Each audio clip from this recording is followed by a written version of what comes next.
Hi, I'm Josh Vogel. It's still cold. I'm still freezing. That's why my hoods are up. So I just wanted to do a quick intro to this particular issue of the Sloth Report and explain what the point is of what I'm trying to do with this. I talk about game plans a lot on the Sloth Report, and I've been talking about them for a long time. And I wanted to give you sort of a concrete example of what a sample game plan would look like. The game plan that I demonstrate in the videos is sort of scrapped together out of parts of different game plans that I've had for myself and for some of my students over the years. So there are some things that have been updated since then, and there's some things that are still done the way that I used to do them, but I've found better ways to do them since. And so the reason that I cobbled it together like that is because in this particular issue, I wanted to demonstrate the rough outline of the plan and then troubleshoot some of the top positions broken down section by section. And then next month, what I'm going to do is troubleshoot the rest of the plan, but then also dig a little bit deeper into how you can take this game plan that you build and use positional sparring to understand where the problems are and start to find solutions to the problems. And then I can show you some of the updated solutions that I've found for some of the things that I do in that game plan.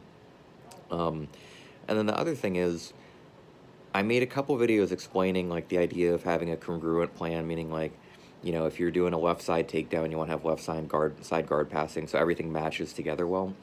And so you should check those videos out also, just so you get the rough idea of what that's about.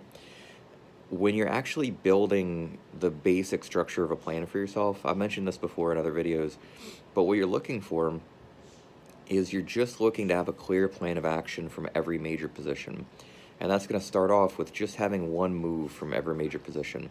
And eventually you add two moves, and those moves should be semi-related to each other in some way or another. And then you can expand on that and add more techniques and whatever if you need them.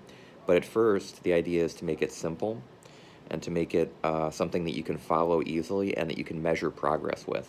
So when you have this kind of plan, so for example in the video, my plan is, okay, ankle pick takedown, so cross grip, ankle pick, knee cut, top of side control, telephone arm lock, or if they turn to their side and they have an underhook, then I look for the Kimura. Simple game plan on top. And it's just one move from every position, two max. Those are troubleshot. And so I understand some of the ins and outs and problems that I'll run into, and I demonstrate those in the videos. And then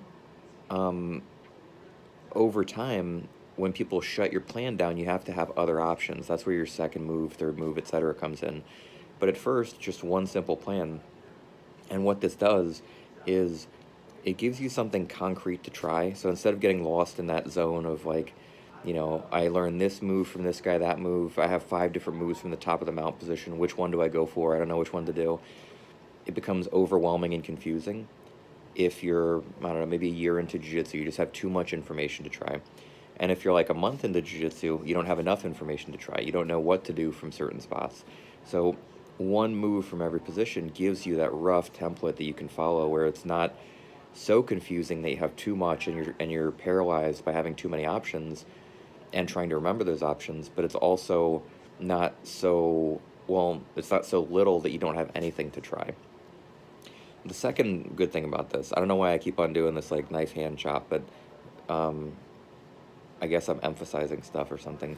But the second point about this is that when you do this, you're giving yourself a very narrow subsection of jiu-jitsu you get good at, which means you don't have to get good at all of the jiu-jitsu. You're just getting good at this specific part of the jiu-jitsu game. And you can measure your progress day by day. So on Monday, for example, I try to do my cross grip to ankle pick to knee cut. And my first opponent stops me from getting my cross grip in the collar.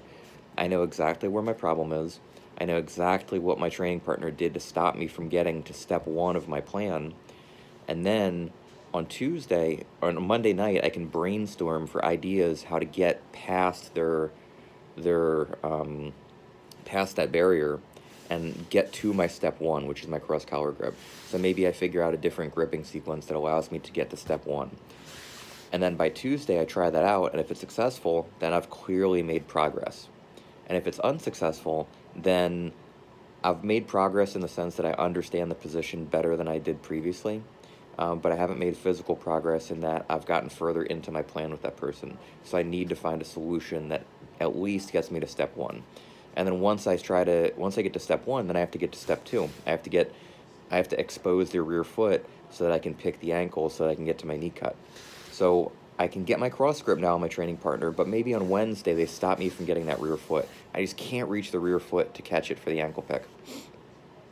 So now on Wednesday night, I start brainstorming again. Okay, well, how can I get them to step forward, or how can I get them to get their left leg out of the way so that I can reach their rear foot? What if I pull with my collar grip, or what if I hook their leg and force them to step out? So now I start building techniques and strategies to get from step one to step two. And then on Thursday, when I run into that same training partner again, I have them do the same thing. And if I'm successful with the ideas that I came up with, maybe I hook their leg and they step out, and then I can catch their ankle. I know I've made progress because I was able to get from step two to step three against that training partner. And then, of course, over time, you can measure your progress because you can get from step two to step three regularly now. So instead of just getting it one time out of 10, you can do it 2 times out of 10, 3 times out of 10. And it becomes easier to measure yourself getting better at jiu-jitsu by your ability to get further and further into your game plan successfully with more and more regularity against your training partners. And then there's going to be a point in time where you train with these people enough that they're going to figure out ways to counter you. And when they figure out ways to counter you, your job is going to get very difficult. So you might go back to having trouble going from step 2 to step 3. But that means that you have to figure out more clever and intricate and sophisticated strategies for getting from 2 to 3, which again is progress, because your training partners get better, you get better because you're developing more intricate strategies. And then you start to build a huge gap in knowledge in that position over most people. So when you train with somebody who doesn't know your plan as well as your training partners, it should feel easier to get from step 1 to step 2, step 2 to step 3, etc. Because ideally, you know those steps much, much better than anybody else that you're coming across. And that takes years to do, but that's sort of the general idea with this whole game plan thing. So anyway, I hope that made sense. Check it out.